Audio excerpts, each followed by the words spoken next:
Cerita diawali dengan diperlihatkan pemimpin kelompok kera yang kita kenal. Siapa lagi kalau bukan Sister? Namun sayangnya, Caesar harus tewas karena faktor umur, sehingga membuat kera sedih, dan Caesar pun dibakar, dan namanya akan tetap dikenang selamanya.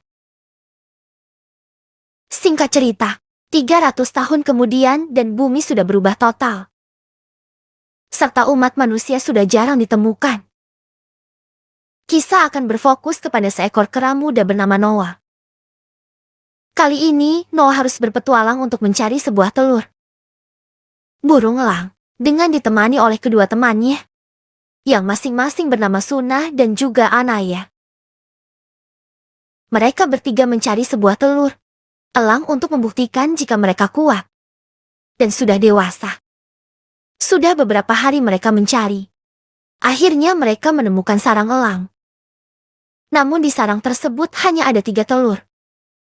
Sedangkan peraturan dari ketua klan harus menyisakan setidaknya 1 telur agar burung masih bisa berkembang biak. Lalu Noah masih belum mendapatkan telurnya.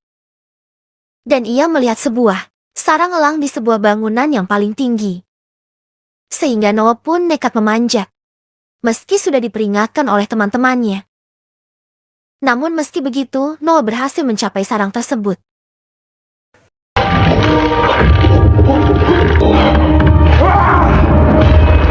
Namun sempat terjadi masalah karena sang induk elang menyadari keberadaan Noah, sehingga Noah sempat terjatuh.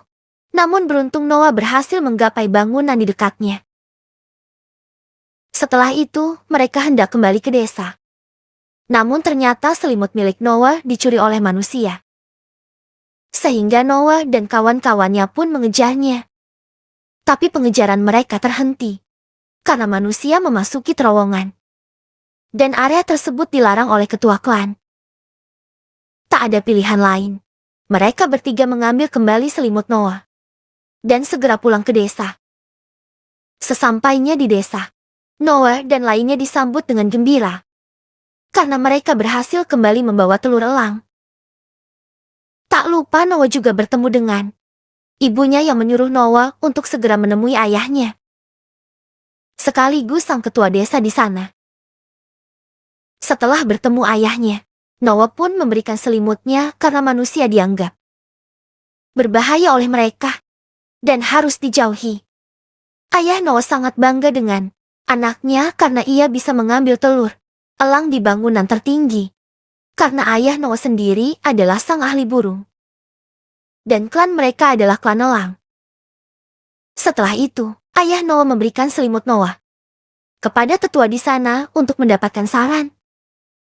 Dan pada akhirnya, seekor kera kepercayaan diutus untuk mengusir manusia yang berkeliaran di wilayah desa. Malamnya Noah yang gabut mendengar suara dari tempat penyimpanan makanan, dan Noah berniat untuk mengeceknya. Yang ternyata, itu adalah manusia yang berniat mencuri makanan. Tapi masalah muncul karena telur elang milik Noah pecah akibat ulah dari manusia barusan.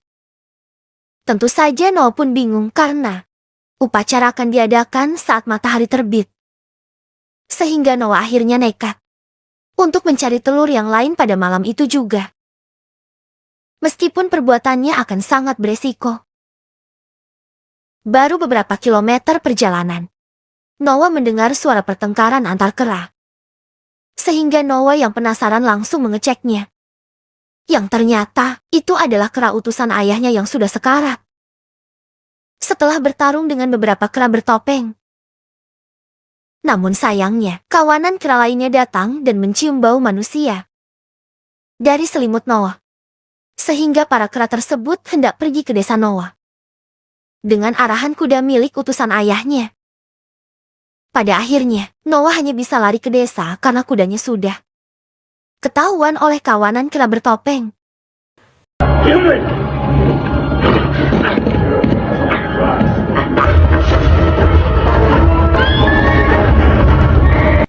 Sayangnya Noah terlambat karena desanya sudah terbakar. Dan kawanannya sudah dihajar, serta ditangkap oleh sesama kera. Dan para kera tersebut menggunakan senjata yang dialiri listrik.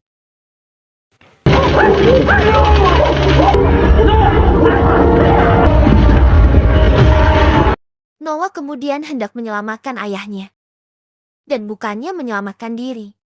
Ayah Noah malah sibuk membebaskan kawanan burung elang yang ada di sana. Sehingga satu gorila datang langsung menyerang mereka berdua. Meski begitu, mereka berdua berusaha sekuat tenaga melawan. Tapi ujung-ujungnya mereka harus kalah. Membuat Noah terjatuh dan ayahnya pun tewas.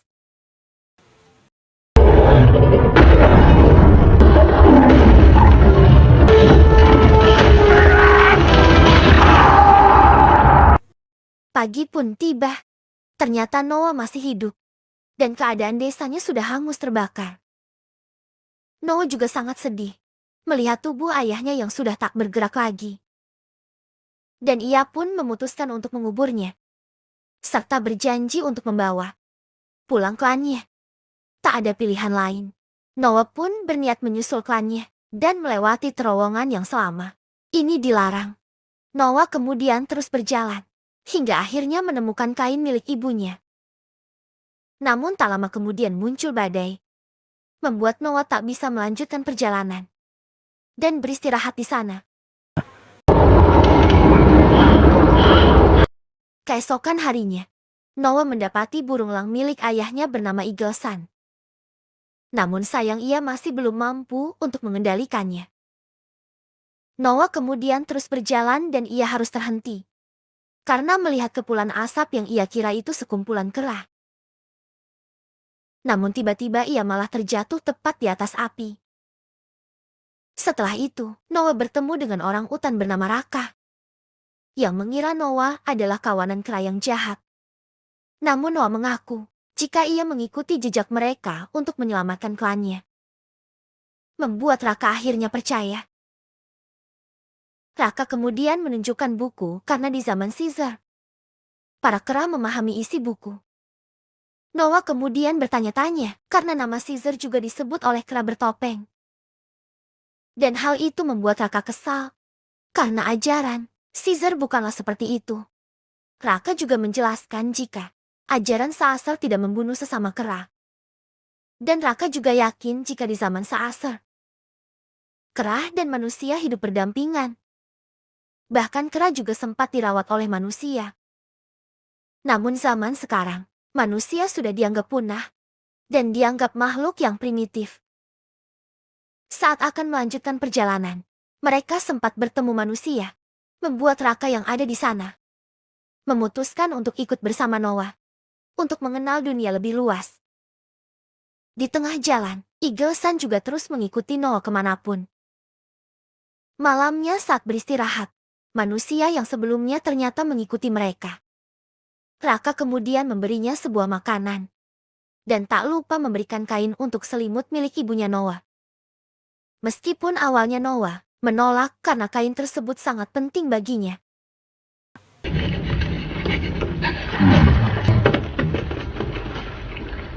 Karena tak bisa tidur, Noah pun berkeliling sekitar hingga menemukan sebuah teleskop. Yang membuat Noah sangat takjub ketika melihatnya. Begitu juga manusia yang diketahui bernama May tersebut. Takjub melihat bintang-bintang. Keesokan harinya, mereka melanjutkan perjalanan dengan mengajak May.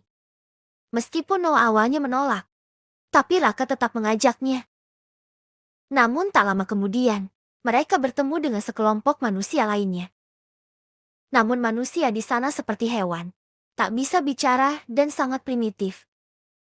May yang ada di sana hanya bisa sedih, karena melihat kondisi umat manusia yang tersisa. Setelah itu Noah pun memutuskan pergi, sedangkan Raka menetap bersama para manusia. Lalu tak lama kemudian, sekelompok kera bertopeng sebelumnya kembali dan mulai menangkap segelombolan manusia tersebut. Membuat mereka semua termasuk May harus menyelamatkan diri.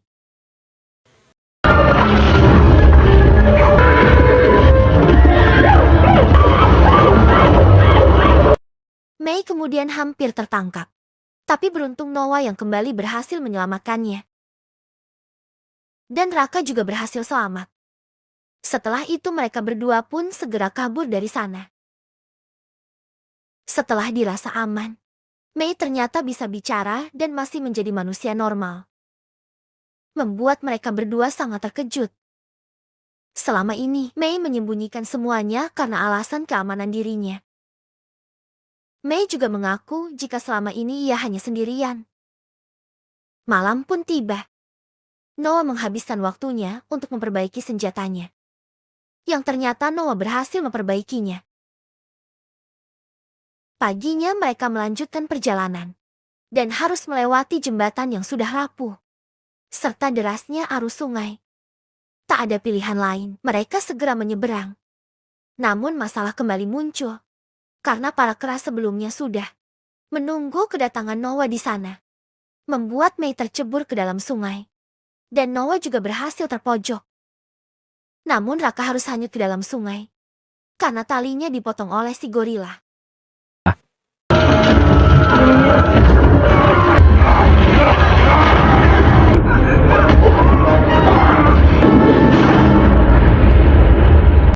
Tersisa mereka berdua. Dan dibawa menuju kerajaan kera yang sangat amat besar.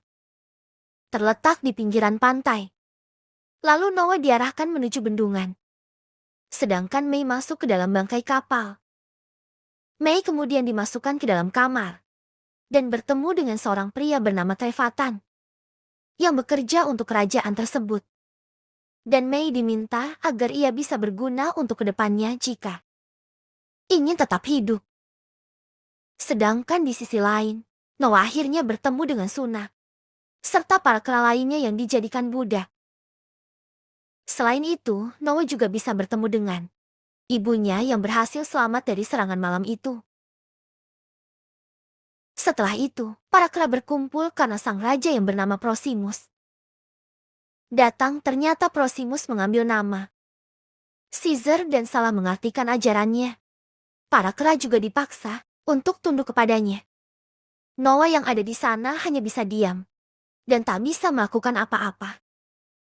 Rencana Prosimus kali ini adalah membuka sebuah bunker.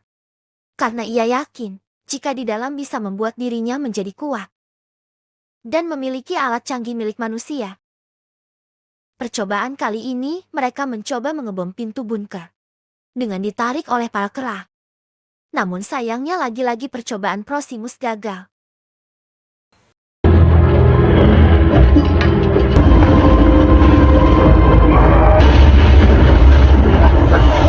Setelah itu, Noah dipanggil ke hadapan Prosimus. Dan di dalam ia juga bertemu Ayana yang menjadi seorang pelayan.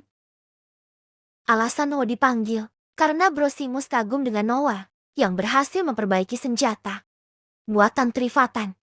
Prosimus berencana untuk melakukan evolusi kepada bangsa kera dengan membuka bunker yang bisa membuat para kera menjadi kuat. Selain itu, ternyata selama ini Mei tak sendirian. Ia sebelumnya bersama rombongannya berniat untuk masuk ke dalam bunker. Namun anak buah Prosimus berhasil menghabisi mereka semua. Meski begitu, Prosimus masih belum tahu cara untuk membuka bunkernya. Dan Mei memilih untuk tutup mulut. Selain itu, Prosimus juga berusaha membujuk Noah agar tidak mempercayai ras manusia. We want to live in cages that make humans strong. Kingdom for apes. Setelah itu, Noah dibuat sedih karena ia gagal menepati janjinya kepada ayahnya untuk membawa pulang klannya. Namun meski begitu, ibunya selalu untuk menyemangatinya. Tapi entah ada apa, tiba-tiba Eagle Sun mau bertengger di tangan Noah. Untuk pertama kalinya. Malamnya saat Trevatan keluar, Noah menghampiri Mei. Tentu saja Noah kesal karena selama ini Mei sudah membohonginya. Kali ini Mei membutuhkan bantuan Noah. Namun Noah memberi syarat jika Mei harus jujur. Mei kemudian mengaku berniat masuk ke dalam bunker karena di dalam berisi barang yang mampu membuat manusia bisa terus hidup. Dan ia juga mengetahui cara masuk ke dalam bunker. Dengan begitu, Noah akhirnya mau membantu. Noah kemudian mengajak Anaya dan juga Sunnah. Namun Anaya menolak untuk ikut. Karena ia terlalu takut untuk membantu. Pada akhirnya hanya Noah dan Suna saja yang membantu. Namun tak lama kemudian, Ayana datang karena ia tak bisa membiarkan teman-temannya. Mereka berencana untuk membuat peledak yang akan dipasang di bendungan untuk jaga-jaga. Karena isi di dalam bunker bisa rusak jika terendam air. Mereka semua mulai bekerja untuk menjalankan rencana. Namun tak lama Trifatan datang untuk memperingatkan Mei. Karena ia harusnya bersyukur bisa hidup karena Prosimus. Mei mencoba mengajaknya untuk bergabung. Namun Trifatan menolak. Membuat Mei menghabisinya karena dianggap berbahaya.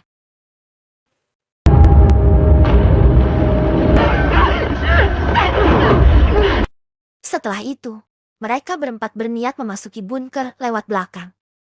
Dan mereka harus melewati bebatuan yang diterjang ombak. Tak hanya itu, mereka juga harus memanjat bunker yang sangat tinggi. Namun pada akhirnya, mereka berhasil sampai.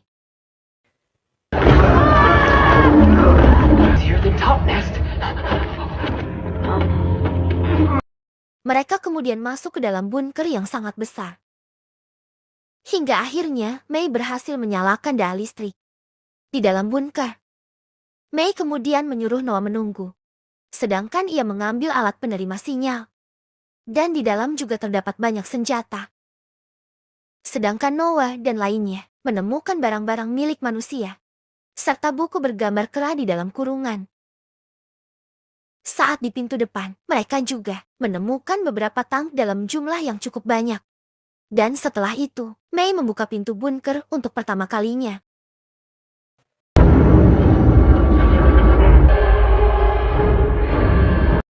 Ternyata Prosimus sudah menunggu di depan.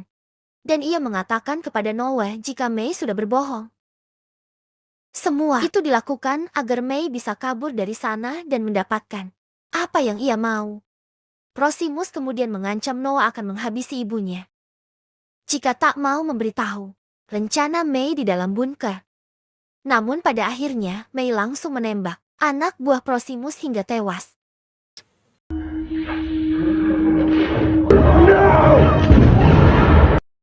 Prosimus yang kagum dengan senjata tersebut memperbolehkan Mei pergi karena di dalam pasti masih banyak senjata serupa. Namun sebelum kabur, Mei meledakkan bendungan sehingga air laut langsung masuk ke dalam bunker. Membuat semua kera langsung berhamburan menyelamatkan diri. Namun Noah menggantikan posisi ayahnya dan menyuruh para kera untuk segera naik.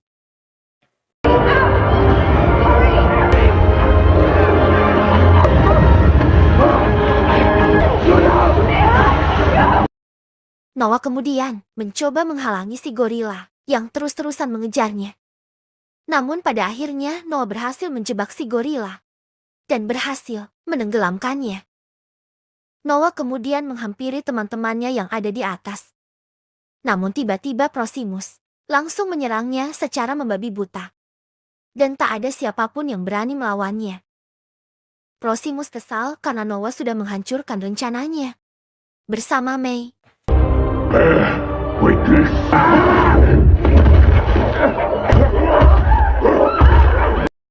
Sadar jika para elang ada di atasnya. Noah mulai bernyanyi untuk meminta bantuan para elang. Semua kera kemudian mulai bernyanyi bersama. Sehingga Prosimus tak bisa apa-apa.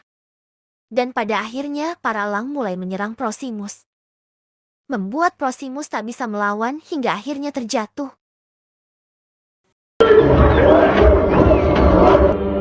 Mundur. Singkat cerita, desa Noah kembali seperti sedia kala. Lalu Mei juga datang untuk berpamitan. Tapi meski begitu Noah sudah kecewa kepada Mei.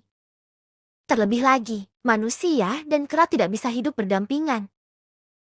Lalu Mei yang ternyata kebal terhadap virus simian memberikan alat sinyal kepada rekannya untuk menghubungi semua orang yang ada di seluruh dunia. Sedangkan di sisi lain, Noah dan Suna datang ke tempat teleskop. Lalu saat sinyal dinyalakan, ternyata masih banyak manusia yang masih normal bertahan hidup. Setelah itu, film pun berakhir. Jangan lupa subrek ya sayang.